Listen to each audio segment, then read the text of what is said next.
In my understanding of Christ's teachings, taking care of the poor and the sick were of the utmost importance, and so I was hoping both of you could talk about why you don't think that universal health care is a very important issue to Christians these days. Thank you. Wow, universal health care. Well, it depends what you mean by take care of the health of everybody. Yes, of course, we're all in favor of that. Everybody should have health insurance. Insurance goes back centuries, the idea. It's a great idea. The question is, who should pay for it? How should this be paid for? What's the most efficient way to make sure everybody gets that coverage? And that's just, I think that's more of a political issue than a Christian religion moral issue. Yeah, I think there's also the question of, I think the question is often ignored in these contexts is that whenever the government is involved, there's an element of compulsion. Yes. And the effect of compulsion is always to strip the virtue out of a transaction. If, Michael, if you and I are walking on the beach and I'm hungry and you have a sandwich, and I say, Michael, I'm hungry, give me your sandwich. And you say, yes, here it is. I say, thank you. Now, that's a moral transaction. You feel good about having done something good. I feel a sense of obligation. Maybe someday, if I'm doing well, I'll share my sandwich with somebody else. But now here's a third situation. You and I are walking on that same riverbank. I'm hungry. You have a sandwich. And here comes Obama on a horse. He gets off the horse, puts a gun to your head, and says, Michael, turn over the sandwich to Dinesh. And so you do. And then he puts his gun back and he drives away. Now, the outcome is the same. I mean, I have the sandwich.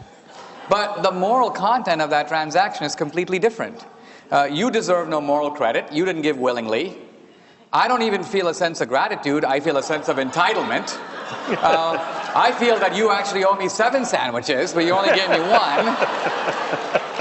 So you can see how the whole thing is confused when you bring in the element of coercion. Indeed.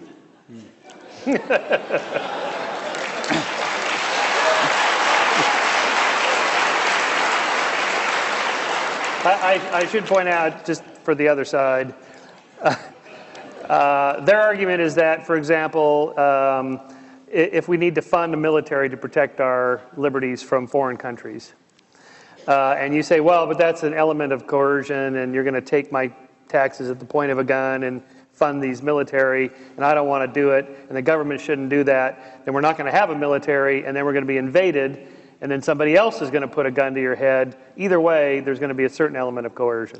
But even that doesn't fully work because the military does protect you and me both, whereas the taking of the sandwich to you, from you to me, hurts you and benefits me. So my point is any government that robs Peter to pay Paul can obviously keep counting on Paul's support.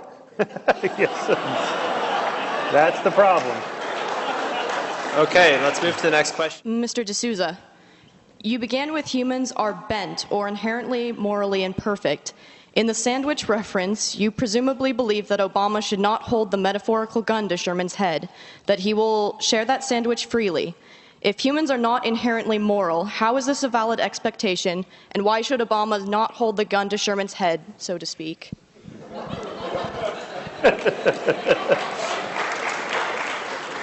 Mr. D'Souza? Because the guy holding the gun is no better than the guy to whose head he's holding it to. So in other words, sure, Michael Shermer may be a selfish guy who wants to keep his sandwich. But nevertheless, let's consider the motives of the guy with the gun. Is he contributing his own sandwich? No. He's taking Michael Shermer's sandwich and giving it to someone else and then proclaiming himself to be a morally wonderful human being. Look, I'm not denying the core principle involved here, right? I'm simply saying that here we are as a country, and for 2 centuries we've had people pulling the wagon. And we recognize, and I would agree, that there is a group of people, and you can disagree about how many, but I would say about 10% of people who are weak and disadvantaged and need to sit in the wagon and have the rest of us pull that wagon. Okay? Now, again, you can disagree about how many people should be in the wagon, but that number of people has been increasing considerably. This was kind of what Romney's getting at, that at some point there are more people in the wagon than there are pulling. And then people who are pulling begin to think, well, maybe I should stop pulling and get in the wagon. It's kind of nicer in the wagon.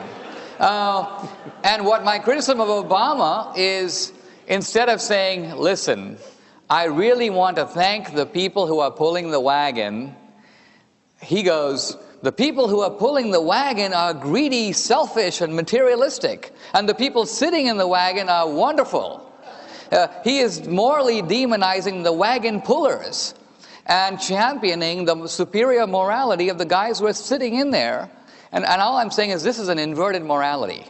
The guys who are actually contributing to help the disadvantaged, these are the sacrificial people of our society, and they're the ones who deserve a little more credit. Next question, please.